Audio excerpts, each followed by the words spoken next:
ছাত্র ছাত্রী, তোমাদের সকলকে জানাই এই অনলাইন ক্লাসের পক্ষ থেকে সুস্বাগতম। আজকে আমরা ক্লাস 9-এর একটি কবিতা নিয়ে আলোচনা করব। কবিতার নাম ভাঙার গান। কবি কাজী নজরুল ইসলাম। আলোচনা করার পূর্বে আমরা কবি সম্পর্কে দু এক কথা জেনে নেব।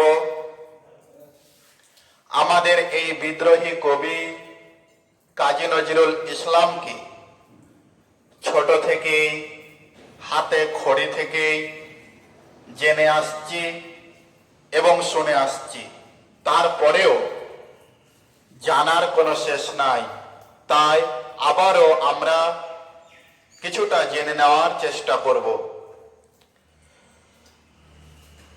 কাজী নজরুল ইসলাম 1899 খ্রিস্টাব্দে বর্ধমান জেলার চুরুলিয়া গ্রামে জন্মগ্রহণ করেছিলেন।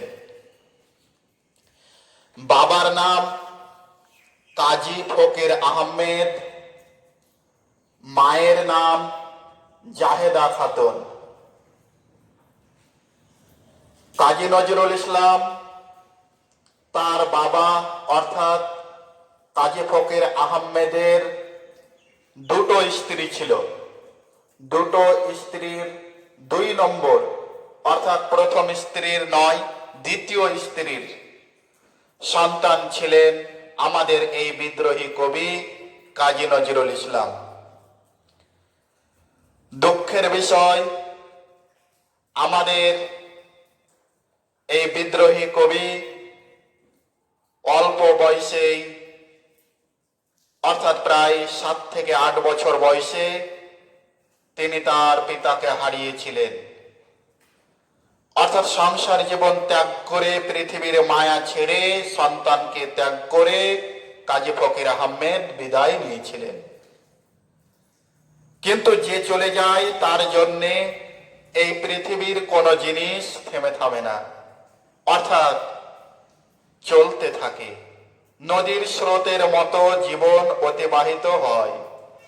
আমাদের বিদ্রোহী কবি কাজী নজরুল ইসলামেরও জীবন তাই ঘটেছিল, অর্থাৎ চলতেছিল, থেমে যায়নি। তাহলে আমাদের এই বিদ্রোহী কবি ছোট থেকেই অনেকটাই ভাবানুপন্ন মনোভাব এবং বিদ্রোহী মূলক আত্মার চেতনা ঘটিয়েছিল সেই ছোটকালেই তিনি অনেক কিছু করে ফেলেছিলেন। আমি তোমাদের ছোট্ট একটা গল্প শোনাচ্ছি। কাজী নজরুল ইসলাম গাড়িতে করে অর্থাৎ বাসে করে কোনো এক জায়গা যাচ্ছেন। গাড়িটাতে বেশ ভিড় ছিল। তো নজরুল ইসলাম ছোট বাচ্চা, সবাই উপরে দাঁড়িয়ে রয়েছে, আর ছোট বাচ্চা কাজী নজরুল ইসলাম আমাদের কবি সেখানে দাঁড়িয়ে রয়েছে। হঠাৎ করে আমাদের কবি বলে উঠল উপরে মুখ করে একটি মানুষকে, কি ব্যাপার, আপনি নিজের পায়ে দাঁড়াতে পারছেন না? সেই ভদ্রলোকটি অবাক হয়ে গেল। আরে আমি তো নিজের পায়ে দাঁড়িয়ে আছি, এতটুকু ছোট্ট বাচ্চা আমাকে বলছে নিজের পায়ে দাঁড়াতে পারছো না? তা আমি তো আমার পায়ে দাঁড়িয়ে আছি। ছোট বাচ্চাটি অর্থাৎ আমাদের কবি বললেন, নিচের দিকে একবার দেখুন তো কোথায় দাঁড়িয়ে রয়েছেন। সেই ভদ্রলোক নিচের দিকে তাকালো, দেখলো যে ভদ্রলোকের পা আমাদের কবির পায়ের উপরে রয়েছে। তখন সে ভদ্রলোক কবির পায়ের উপর থেকে পাটা টেনে নিল, আর টেনে নিয়ে বলেছিল, তুমি ছোটতেই এত, তাহলে বড় হলেই কত হবে। আর সেই দিনের আমাদের কবি সত্যি বড় হয়ে যা হলো, পুরো ইংরেজ সরকারকে কাঁপিয়ে দিল। একজন কবি, ভারত মায়ের একটি সন্তান, পুরো ইংরেজ সরকারকে হিলিয়ে দিল। ভাবতো, জঙ্গল দেখা আর বাঘ দেখা এক নয়। অর্থাৎ ভারত শাসন করা আর ভারতবর্ষের সন্তানদের শাসন করা কিন্তু এক নয়। সেটা নজরুল কিন্তু হাড়ে হাড়ে বুঝিয়ে দিয়েছিল তার লেখার মধ্য দিয়ে। তাই তো নজরুলকে জেলে যেতে হয়েছে, তার লেখাগুলো বাজেয়াপ্ত হয়েছে। তারপরেও কি সে থেমে থেকেছে? না, তারপরেও সে নিজ গতিতে, সমুদ্রের বয়ে চলা গতিতে বয়ে গিয়েছে। নড়ি বালি তার কাছে কিছুই নয়। সে ক্ষয় করে দিয়ে গিয়েছে কাকে? ইংরেজ সরকারের বিশাল শক্তিকে। সেই বিদ্রোহী কবি আমাদের কাজী নজরুল ইসলাম। কিন্তু যদি দেখতে যায়, বাবা মা যাদের থাকে তাদের সৌভাগ্য, কিন্তু বাবা যখন হারিয়ে গেল, সংসারের পুরো দায়িত্ব এসে পড়ল ছোট্ট নজরুলের কাঁধে। তাই আসানসোলে একটি রুটির দোকানে তিনি কাজ নিয়েছিলেন। শুনলে তোমাদের হাসি পাবে আজকে, যে সেই দিন 1 মাস অর্থাৎ 30 দিন কাজ করে নজরুল যে বেতন পেত রুটির দোকানে, সেটা কত ছিল জানো? সেটা হচ্ছে মাত্র 50 পয়সা।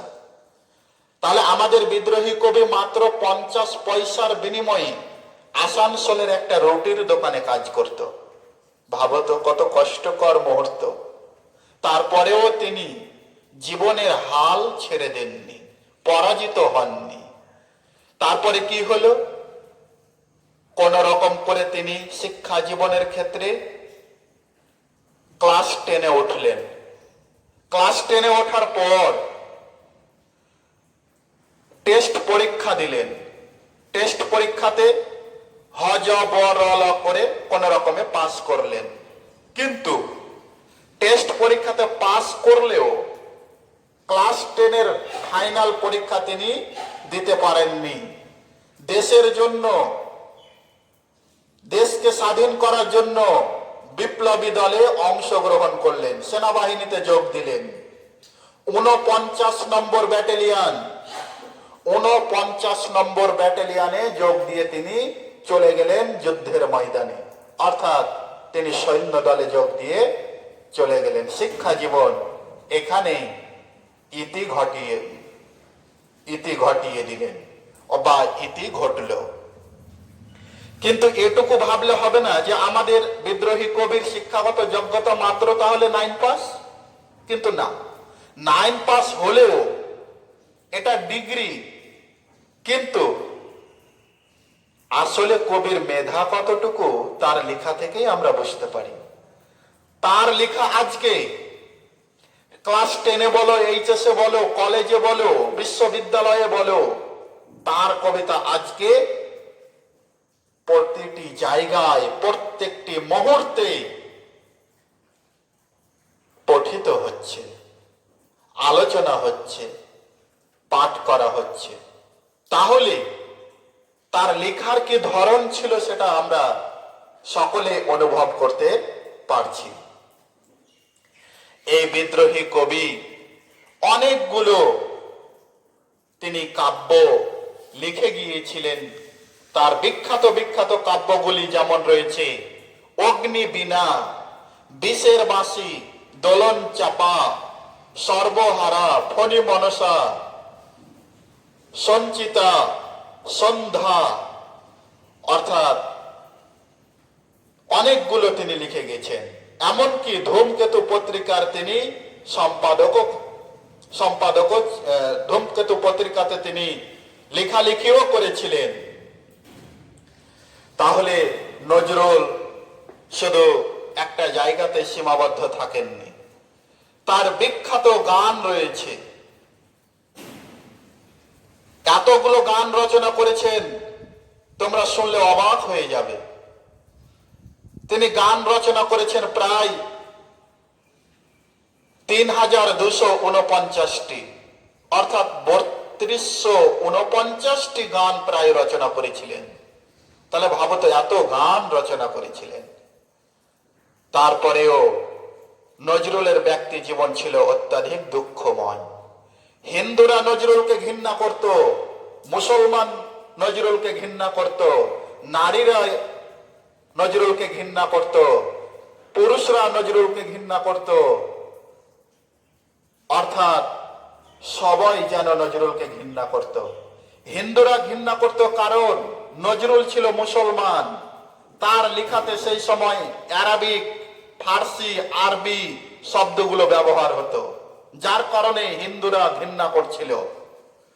তারপরে মুসলমানেরা ঘৃণা করত কারণ নজরুলের কবিতায় শিব, লক্ষ্মী, পার্বতী, বিষ্ণু, কৃষ্ণ অর্থাৎ হিন্দুদের দেবদেবীর কথা আলোচনা করেছে অনেক জায়গায়, যার কারণে মুসলমান সম্প্রদায়ের মানুষরা তাকে খারাপ ভাবত।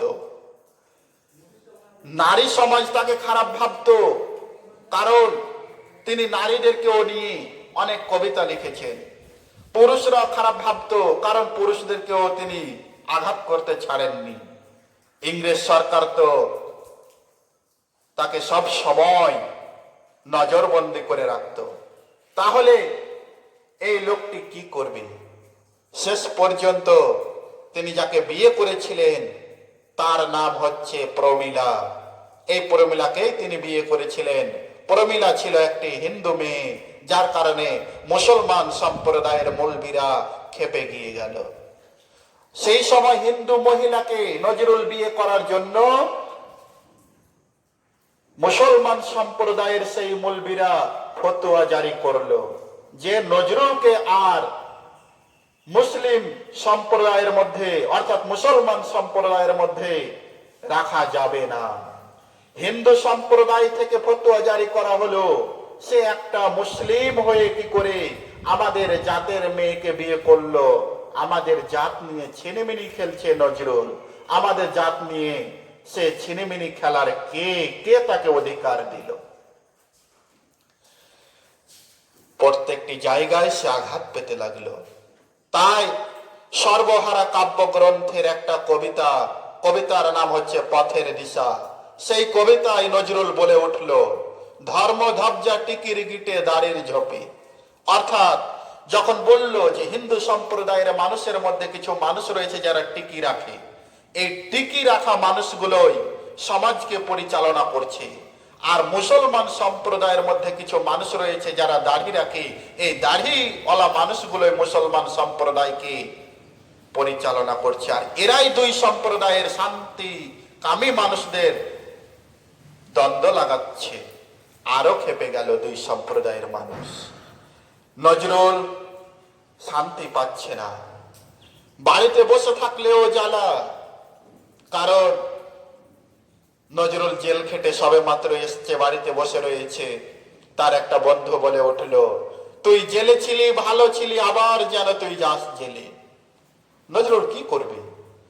জেলে থাকলেও জ্বালা, বাইরে থাকলেও জ্বালা, তাই বাড়িতেই বসে আছে, বাইরে বেরাচ্ছে না। কয়েকদিন পর যখন বাইরে বেরালো, তখন তার এক বন্ধু বলছে, তোকে তোর বউ গিলি আছে গোটা। অর্থাৎ তুই বাড়ির বাইরে কেন বাড়াস না, কেন বাইরে বেরাচ্ছিস না? তার মানে তোর বউ তোকে গোটাই গিলে নিয়েছে, যেটা আমরা বলি বইয়ের ভাড়োয়া হয়ে গেছিস, সেটাই বলে ফেললো তার বন্ধুরা। তাই কবিতার ভাষায় নজরুল বলেছিল, সর্বহারা কাব্যগ্রন্থের একটি কবিতা আমার কৈফিয়ত, সেই কবিতায় বলেছিল, তোকে তোর বউ গিলিয়াছে গোটা। অর্থাৎ নজরুলকে এইরকম আখ্যা দিল। নজরুল কি করবে? দিশেহারা হয়ে গেল। নজরুলের প্রিয় সন্তান যার নাম হচ্ছে বুলবুল, সেই বুলবুলও পৃথিবীতে বেশি দিন টিকেনি। যেটা ছিল নজরুলের কাছে সব থেকে প্রিয় সন্তান, সেই বুলবুলও এক সময় মারা গিয়েছিল। যে নজরুল নামাজ পড়তো, সেই নজরুল নামাজ পড়া ছেড়ে দিয়েছিল, নামাজ পড়তো না। আল্লাহর প্রতি যেন সে অনেকটা রেগে গিয়েছিল, বা আল্লাহর প্রতি তার বিতৃষ্ণা জন্ম নিয়েছিল, বিশ্বাস হারিয়ে গিয়েছিল, বিশ্বাস ক্ষুণ্ণ হয়ে গিয়েছিল। তাই সে নামাজ পড়াও বন্ধ করে দিয়েছিল, নামাজও পড়তো না। শেষ জীবনে নজরুল এমন হলো বাকরুদ্ধ হয়ে গেল। ভারতের সমস্ত চিকিৎসা দিয়েও তাকে যেন আর সুস্থ করা যাচ্ছে না। শেষ পর্যন্ত তাকে ভারত থেকে নিয়ে যাওয়া হলো বাংলাদেশে। 1971-72-এর দিকে নিয়ে যাওয়া হলো, 72-এর দিকে বাংলাদেশে নিয়ে গিয়েও তাকে অনেক চিকিৎসা দেওয়া হলো। তারপরেও তিনি সুস্থ স্বাভাবিক হতে পারলেন না। শেষ পর্যন্ত 1976 খ্রিস্টাব্দে তিনি মারা গেলেন।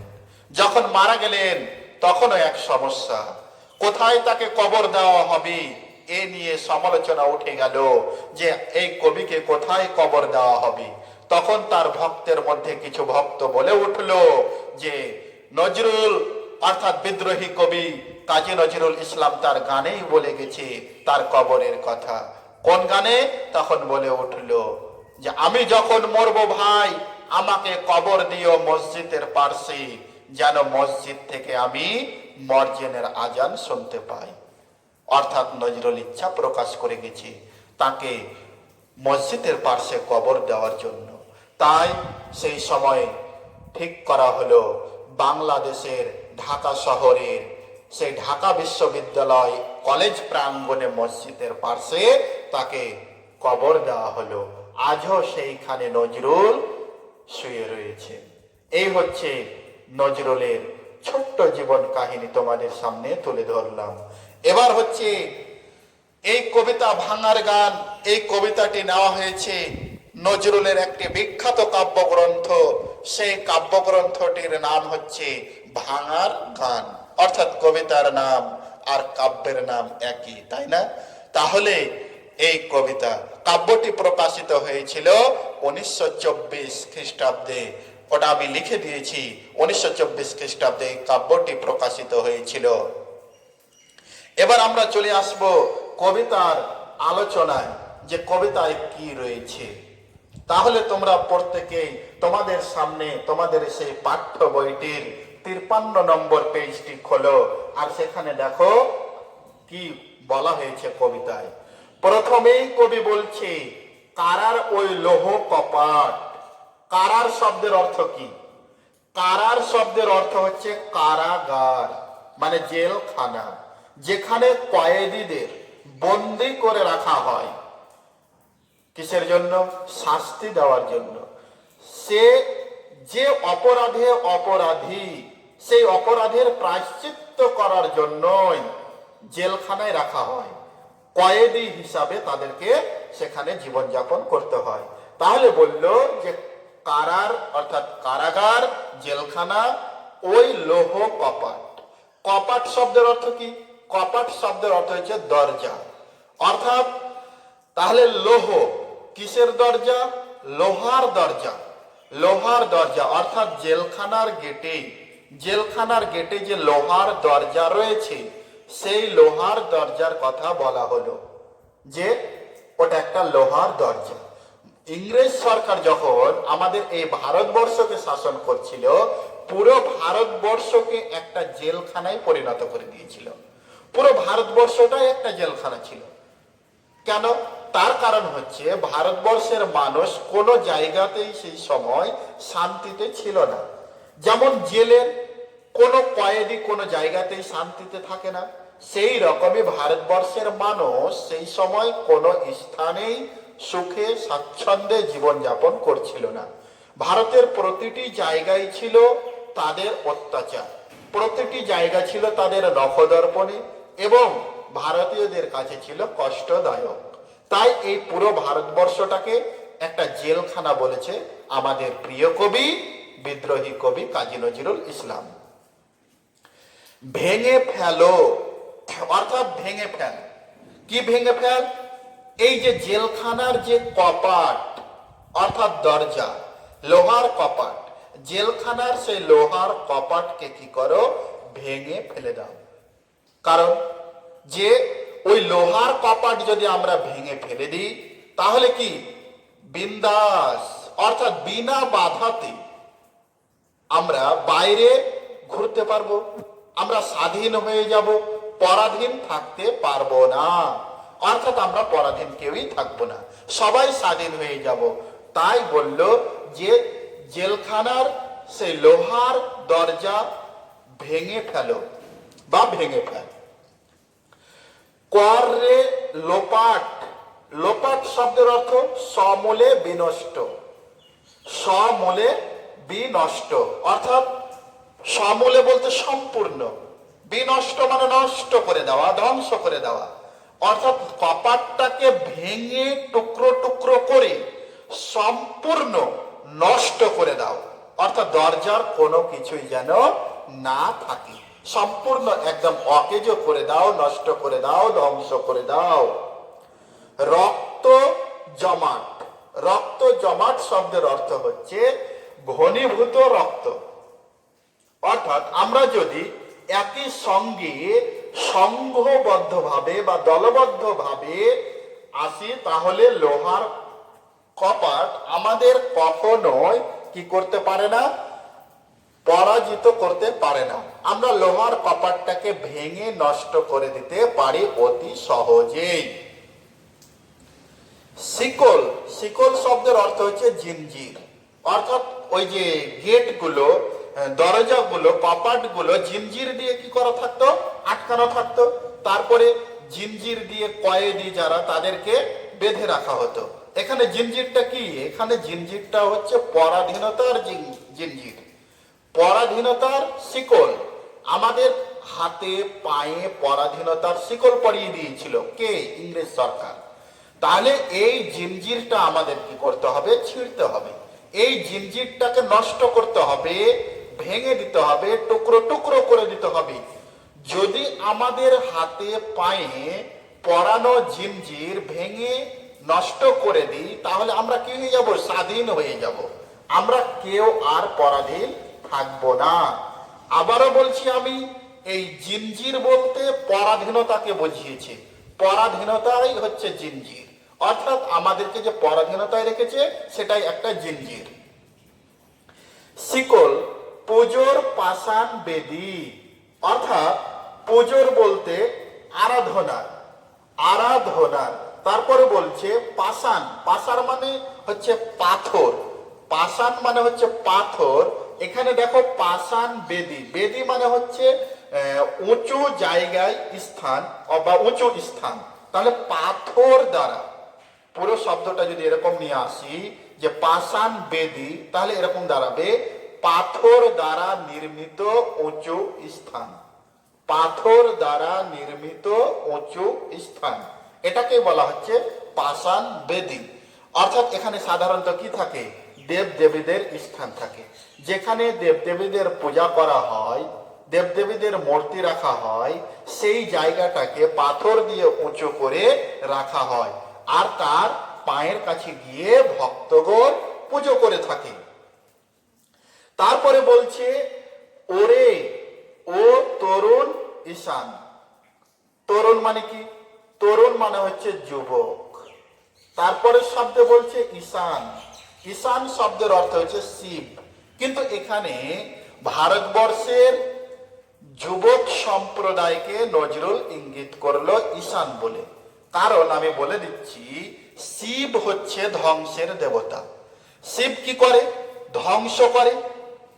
যখনই পৃথিবীতে অন্যায়ের পরিমাণ বেড়ে যায়, অন্যায় অত্যাচার ঘনিয়ে আসে, তখনই পৃথিবীকে ধ্বংস করে দেয় শিব। আবার সৃষ্টিকে করে, শিব নিজেই সৃষ্টি করে, তাহলে ধ্বংসও করছে আবার সৃষ্টিও করছে। তাহলে যখন অত্যাচার বেড়ে গেল, পাপের পরিমাণ বেড়ে গেল, তখন সেটাকে ধ্বংস করে দিল, আবার সে নতুন করে সৃষ্টি করলো। তাহলে বলছে এখানে এই জন্যই শিবের সঙ্গে তুলনা করা হয়েছে যে বর্তমান ভারতবর্ষ এখন হয়ে গেছে পরাধীন, ভারতবর্ষে চলছে অত্যাচার, অন্যায়, অবিচার, নিরীহ মানুষদের উপর যে অত্যাচার চলছে, ভারতবর্ষের মাটিতে যে অন্যায় চলছে, পাপ কাজ চলছে, এর জন্য এখন কি করতে হবে, এই প্রক্রিয়াটাকে ধ্বংস করতে হবে। আর এটা ধ্বংস কে করবে, এটা ধ্বংস করবে বর্তমান ভারতবর্ষের যুবক সম্প্রদায়। যেমন পৃথিবীকে ধ্বংস করে শিব, সেই রকমই ভারতবর্ষের অন্যায় অত্যাচারকে ধ্বংস করবে ভারতবর্ষের যুবক সম্প্রদায়।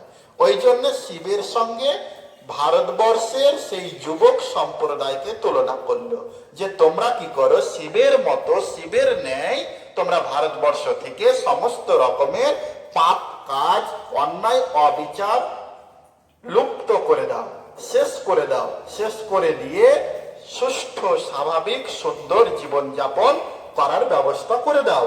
যেমন শিব ধ্বংসের পরে আবার সুন্দর পৃথিবী তৈরি করে, তোমরাও এই সমস্ত কিছু শেষ করে দেওয়ার পর আবার নতুন করে ভারতবর্ষকে সাজিয়ে তোলো। তাই এখানে নজরুল কি করলো, শিবের সঙ্গে তুলনা করলো ভারতবর্ষের যুবক সম্প্রদায়কে। তারপরে বলছে বাজা তোর প্রলয় বিষান। এখানে প্রলয়, প্রলয় শব্দের অর্থ হচ্ছে ধ্বংস। তারপরে বলছে বিষান, বিষান শব্দের অর্থ হচ্ছে বিষান শব্দের অর্থ হচ্ছে যুদ্ধের বাঁশি। অর্থাৎ বলছে যেমন করে কি হয়, যুদ্ধ শুরু হওয়ার আগে যুদ্ধের বাঁশি বাজানো হয় দুই পক্ষ থেকে। তারপরে দুই পক্ষ যখন বাঁশি বাজিয়ে দিল, তার মানে এই দিক কলাও রেডি আর এই দিক কলাও রেডি, তখন দুই দলে যুদ্ধ শুরু হয়ে গেল। তাহলে বলল যে যুবক সম্প্রদায়কে নজরুল বলছে তোমরা সকলেই কি করো, বাঁশি বাজাও। কিসের বাঁশি? যুদ্ধের বাঁশি বাজাও। আর তার আগে বলেছে ভয়ঙ্কর, অর্থাৎ ভয়ঙ্কর যুদ্ধের বাঁশি বাজাও। কারণ যে ইংরেজ সরকার যেভাবে ভারতবর্ষের মানুষের উপর অত্যাচার করছে, এই অত্যাচার থেকে মুক্তি পাওয়ার একটি পথ, সেই পথ হচ্ছে যুদ্ধ। আর সেই যুদ্ধে জয়ী হতে হবে তোমাদের, আর তোমরা জয় হবে নিশ্চিত, কারণ তোমরা রয়েছ সত্য পথে, তোমরা সত্য পথের পথিক, অর্থাৎ তোমরাই জয়লাভ করবে। অতএব তোমরা কি করো, যুদ্ধ ঘোষণা করো, যুদ্ধের বাঁশি বাজাও, তোমাদের এই ভারতবর্ষকে স্বাধীন করার জন্য, ইংরেজ সরকারের হাত থেকে মুক্তি করার জন্য। ধ্বংস নিশান, ধ্বংস নিশান বলতে ধ্বংস অর্থাৎ সবকিছু নষ্ট হয়ে যাওয়া। তারপরে বলছে নিশান, এখানে নিশান শব্দের অর্থ হচ্ছে পতাকা, অর্থাৎ ধ্বংসের পতাকা উড়িয়ে দাও। পতাকা আকাশে ওড়ানো হয়, তো পতাকা অনেক সময় ওড়ানো হয় জয়ের পতাকা, জয়লাভের পতাকা, কিন্তু কবি বলছে যে ধ্বংসের পতাকা উড়িয়ে দাও। যে কি ধ্বংস? তাহলে ধ্বংসটা হচ্ছে ইংরেজ সরকারের ধ্বংস, ইংরেজ সরকারকে নষ্ট করে দাও। ইংরেজ সরকারের নিয়ম নীতি, জেলখানা যা রয়েছে সমস্ত কিছুকে তোমরা ধ্বংস করে দিয়ে তোমরা পতাকা উড়িয়ে দাও, ধ্বংসের পতাকা। যে ইংরেজ সরকারের সমস্ত কিছু ভারতবর্ষ আজকে ধ্বংস হয়ে গেছে। উড়ুক প্রাচীর, উড়ুক মানে আকাশে উড়তে থাক, কি সেই ধ্বংসের পতাকা আকাশে উড়তে থাক। তারপরে বলছে প্রাচীর, প্রাচীর শব্দের অর্থ হচ্ছে পুরাতন বা পুরানো, পুরানো বা পুরাতন। অর্থাৎ বলল যে উড়ুক কি পতাকা, ধ্বংসের পতাকা উড়ুক, পুরানো বা পুরাতন। প্রাচীর ভেদী, প্রাচীর ভেদী শব্দের অর্থ হচ্ছে প্রাচীর ভেদ করে। অর্থাৎ ইংরেজ সরকার যে প্রাচীর দিয়ে রেখেছে, যে জেলখানা তৈরি করেছে, সেই জেলখানাকেও অতিক্রম করে সমস্ত কিছুর ঊর্ধ্বে, প্রাচীরেরও ঊর্ধ্বে উড়তে থাক কি ধ্বংসের পতাকা। ইংরেজ সরকার দেখুক যে আজকে তাদের পতন ঘটেছে, আজকে তারা পরাজিত, আজকে তারা আর ভারতবর্ষে শাসন করতে পারবে না, এটা তারা নিজ চোখে দেখুক। তোমরা ধ্বংসের পতাকা উড়িয়ে দাও। গাজনের বাজনা বাজাও বা বাজা, এখানে দেখো যে গাজনের বাজনা বাজা, তারপরে বিস্ময়সূচক চিহ্ন পড়েছে, অর্থাৎ দুঃখ প্রকাশ করেছে। তো গাজন বলতে আমরা কি বুঝি? গাজন হচ্ছে, দেখো শুধু একটা বললে ভুল হবে, শিবের হতে পারে, দুর্গার হতে পারে, কালীর হতে পারে, তারপরে তোমার কৃষ্ণর হতে পারে, অর্থাৎ বিভিন্ন জনের হতে পারে। এদের স্তুতি গানই হচ্ছে গাজন। এখানে যেমন আমি বলতে পারি যে শিব স্তুতি, এটা হচ্ছে শিবের গাজন, শিব সম্পর্কে আলোচনা, শিবের গুণগান গাওয়া, শিবের মঙ্গল দিকগুলো তুলে ধরা মানুষের সামনে, শিবের প্রতি মানুষের আকর্ষণ সৃষ্টি করা, শ্রদ্ধা তৈরি করা, তাহলে এগুলোকে বলা হয় গাজন। তারপরে বলছে বাজনা। বাজনা হচ্ছে এক ধরনের যন্ত্র যা দিয়ে কি করা হয়, এক সুন্দর আওয়াজের সৃষ্টি করা হয় যেটা মানুষের হৃদয়কে মুগ্ধ করে। বাজা অর্থাৎ বাজাতে থাক, তার মানে এখানে বলল যে গাজনের বাজনা বাজা অর্থাৎ ধ্বংসের বাজনা বাজাতে শুরু করে দে। ধ্বংসের বাজনা বাজাতে শুরু করে দে। কাদের ধ্বংস? তাহলে ইংরেজ সরকারের ধ্বংস।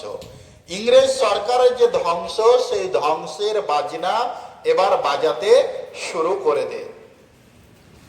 কে মালিক? মালিক মানে প্রভু। এখানে মালিক কি? পৃথিবীর মালিক হচ্ছে আল্লাহ, ভগবান, গড, ঈশ্বর। তাহলে যদি পৃথিবীর মালিক ঈশ্বর, আল্লাহ, গড, ভগবান হয়, তাহলে ভারতবর্ষের মালিকানা করছে কে? ইংরেজ সরকার। ইংরেজ সরকার মালিকানা করছে। তাহলে কেন তারা মালিকানা করবে?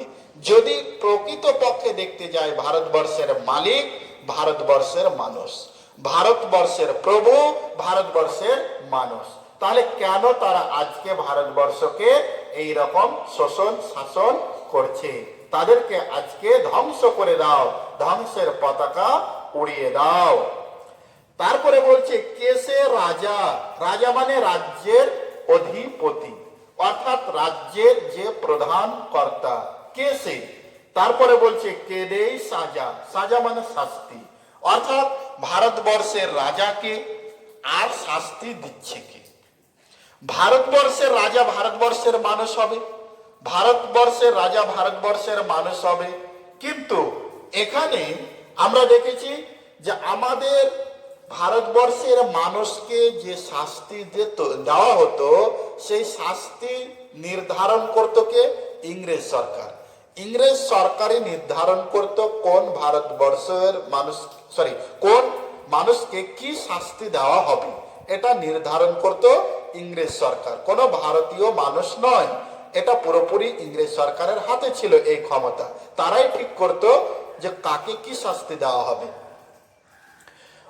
মুক্ত, স্বাধীন, সত্য কে রে? মুক্ত মানে কি? মুক্ত মানে স্বাধীন, আর স্বাধীন মানে মুক্ত। তারপরে বলছে সত্য কে রে? সত্য মানে প্রকৃত, কে রে অর্থাৎ এখানে সত্য কে? এখানে ভারতীয়রা সত্য না ইংরেজ সরকার সত্য? এখানে তো সবাই জানে যে এখানে সত্য হচ্ছে ভারতীয়রা, কারণ ভারত হচ্ছে ভারতবাসীদের জন্য, অর্থাৎ ভারতবর্ষ হচ্ছে আমাদের জন্মভূমি। তাহলে প্রথম অধিকার যদি হয়, তাহলে অধিকার হচ্ছে আমাদের। তাহলে এখানে তো আমাদের মুক্তি থাকার কথা, স্বাধীন থাকার কথা, কিন্তু আমরা এখানে মুক্তি নই, স্বাধীন নই। এখানে মুক্তি বা স্বাধীন কারা? এখানে মুক্তি বা স্বাধীন হচ্ছে ইংরেজ সরকাররা, আর আমরা হচ্ছে পরাধীন। নিজের বাড়িতে আজকে নিজেই পরাধীন, আর অন্য বাড়ি থেকে আসা লোকটি হচ্ছে আজকে স্বাধীন, মুক্ত। হা হা হা, পাই যে হাসি। এ কথা শুনে খুব হাসি পাচ্ছে। কেন হাসি পাচ্ছে? যে নিজের দেশের লোক আজকে পরাধীন, আর অন্য দেশের লোক আজকে স্বাধীন। এই কথা শুনে খুব হাসি পাচ্ছে। তারপরে বলছে ভগবান পড়বে ফাঁসি। ভগবান বলতে এখানে সত্য পথের প্রতীক। ইংরেজীয় যেসব বিপ্লবীরা ভারতের মানুষ ইংরেজ সরকারের বিরুদ্ধে লড়াই করত, ইংরেজ সরকারের বিপক্ষে আন্দোলন করত, তাদেরকে ইংরেজ সরকার নিয়ে গিয়ে ফাঁসি দিয়ে দিত। তোমরা অনেক শুনেছ ক্ষুদিরাম বসুকে ফাঁসি দেওয়া হয়েছে। তো এই রকম যাদেরকে ফাঁসি দেওয়া হতো, এরা তো কোনো অন্যায় করেনি, এরা শুধু স্বাধীনতা চেয়েছিল।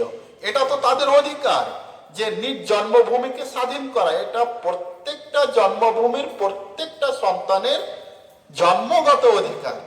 তাহলে ভারতবর্ষের সন্তানরাও চেয়েছিল ভারতবর্ষকে স্বাধীন করতে, কিন্তু ইংরেজ সরকার এই স্বাধীনতা দিতে চায়নি। তাই বিপ্লবীদেরকে নির্মম ভাবে ফাঁসি দেওয়া হতো। তাই নজরুল বলছে যে যদি ইংরেজ সরকার এইভাবে ফাঁসি দেয় বা ফাঁসি দিতে থাকে, তাহলে এটা কোনো ভারতীয় সন্তানকে ফাঁসি দেওয়া হচ্ছে না, এটা ফাঁসি দেওয়া হচ্ছে স্বয়ং ভগবানকে। কারণ ভগবান যেমন সত্য পথের পথিক, এই সন্তানরাও হচ্ছে সত্য পথের পথিক। তাহলে এদেরকে ফাঁসি দেওয়া মানে স্বয়ং ভগবানকে ফাঁসি দেওয়া, অর্থাৎ সত্যকে ফাঁসি দেওয়া। তারপরে বলছে সর্বনাশী।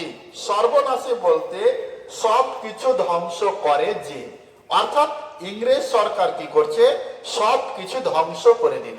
তাহলে এখানে সর্বনাশী বলতে ইংরেজ সরকারকেই বলা হয়েছে, যে ইংরেজ সরকার ভারতের সবকিছু নষ্ট করে দিল, ধ্বংস করে দিল। তারপরে বলছে শিখাই। শিখাই মানে, শিখাই শব্দের অর্থ হচ্ছে আগুনের অগ্রভাগ। যদি একটা জায়গায় আগুন জ্বেলে দেওয়া হয়, তাহলে আগুনের অগ্রভাগ অর্থাৎ শেষ অংশটাকে বলা হচ্ছে শিখা। শিখাই এ হীন। হীন মানে তুচ্ছ বা নগণ্য বা ক্ষুদ্র তথ্য। তথ্য মানে আসল খবর। কে রে, এখানে বলল যে এই রকম ভয়ানক পরিস্থিতির মুহূর্তে তুচ্ছ, নগণ্য, ক্ষুদ্র আসল খবরটা কি, অর্থাৎ আসল সংবাদ কি, সেটা জানতে চাইছে আমাদের কবি, বিদ্রোহী কবি কাজী নজরুল ইসলাম। আজকে এই পর্যন্ত। পরবর্তী ক্লাসে যে বাকি অংশটুকু রয়েছে সেই অংশটুকু নিয়ে আলোচনা করব। আজকে তোমাদের কোশ্চেন দিচ্ছি না, এই কবিতা কমপ্লিট হয়ে গেলে এখান থেকে সম্ভাব্য প্রশ্নগুলো তোমাদের দিয়ে দিব, তোমরা উত্তর করবে। তাই আজকে এখানে শেষ করছি। তোমাদের সঙ্গে আবারও আমার দেখা হবে পরবর্তী ক্লাসে। তোমরা সকলে সুস্থ স্বাভাবিক থাকো এবং তোমাদের সকলকেই জানাই অ্যাডভান্স ঈদ মোবারক। শান্তিতে এবং সুস্থ স্বাভাবিকভাবে ঈদ পালন করো। এবং এই ভিডিওটি দেখার পর তোমরা সকলেই এই চ্যানেলটিকে সাবস্ক্রাইব করবে। তোমরা অনেকেই সাবস্ক্রাইব করছো না, যারা করেছো তাদেরকে অন্তরের অন্তঃস্থল থেকে জানাই অসংখ্য ধন্যবাদ। যারা করনি তাদেরকে সাবস্ক্রাইব করার জন্য আহ্বান জানাচ্ছি। তোমরা অবশ্যই চ্যানেলটিকে সাবস্ক্রাইব করবে। ভালো থেকো।